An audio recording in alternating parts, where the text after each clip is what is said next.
All right, so now that I've got my equipment in there, I'm going to show you how this looks when you're putting it on and how it feels.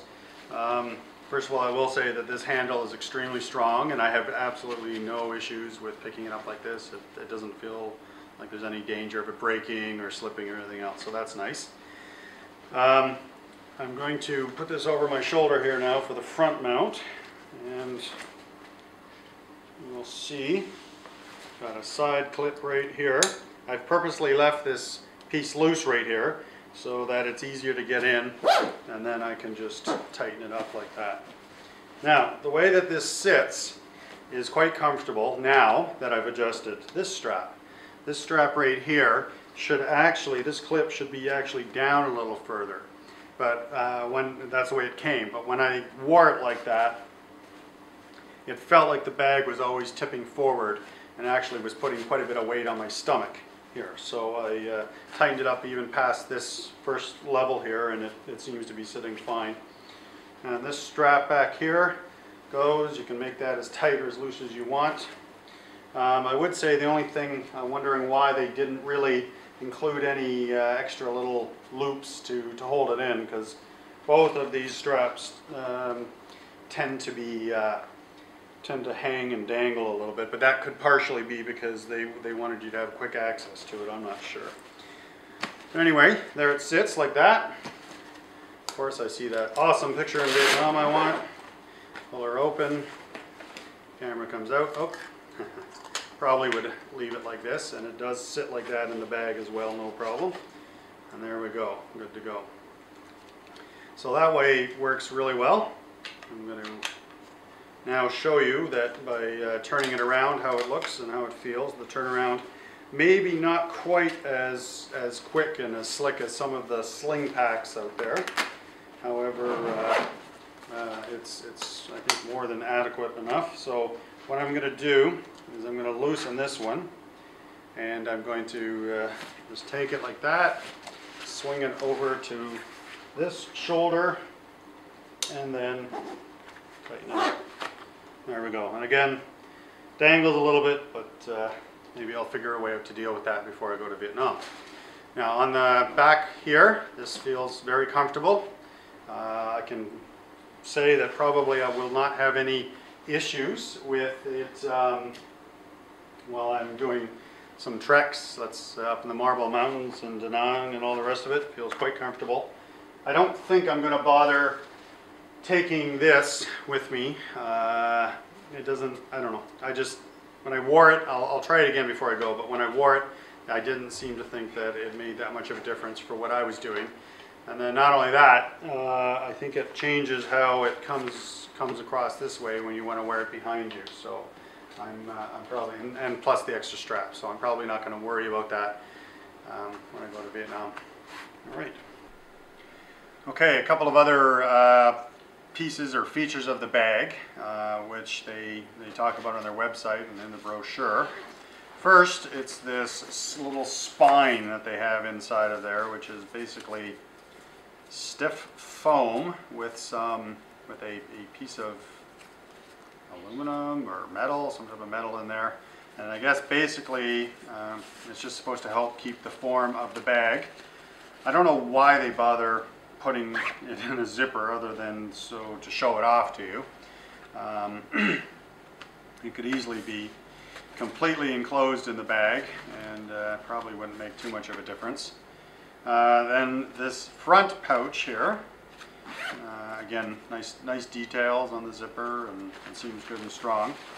The front pouch, this one here, it's big enough to include a lot of flat things. I definitely would not want to put a charger, or you absolutely cannot, well, maybe a smaller flash, but definitely not the SB800, not even that size, and that's not that large of a flash.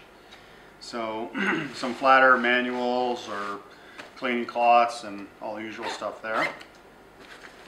And then the only other pouch is on the back here, and it is larger than the one on the front as far as total size, but it's still not very deep.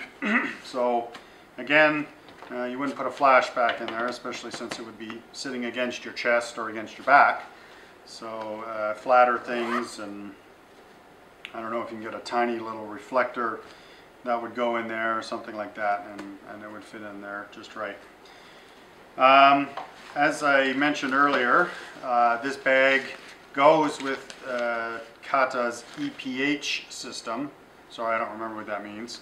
EPH is where you can connect all of your some other backpacks or other hanging things to it. The EPH system is dependent on these little clips right here, and they are strong. They are not going to pull apart or lose something. Now, what I wanted to do was I wanted to have my GorillaPod come with me as my tripod. So I'm currently trying to figure out the best method to attach or to secure this to the bottom using a couple of the extra cords that Kata gave with me. I've got one stuck through here right now, and I'm still working on, you know, if I'll do a crisscross system or something like that. There is no other connectors, and oh yeah, by the way, each one of these connectors here is a different style. The three that you can see here already, these two are different. And there's actually 3 different clip endings here. I think the purpose of the 3 different clip endings is so that you can't accidentally plug the wrong strap into the wrong connector. So it helps to keep things straight. Alright, one other piece here I wanted to show you. I have to unload everything to show you that. Just like on the little bag on the side, the little pouch, this entire internal yellow section comes out. So, and the reason Kata does this is this system is what they call the UL system, which stands for ultralight. And so they kind of want you to be able to choose what you include or don't include with it. This foam, I don't know if you can see that in the video, this foam has got these, it's full of holes here, so they try to maintain some rigidity but also have some weight changes with that. But this bag now, as you can see, is, well, the outside material and everything is excellent, and all the rest of it. There's really zero support or zero form to it.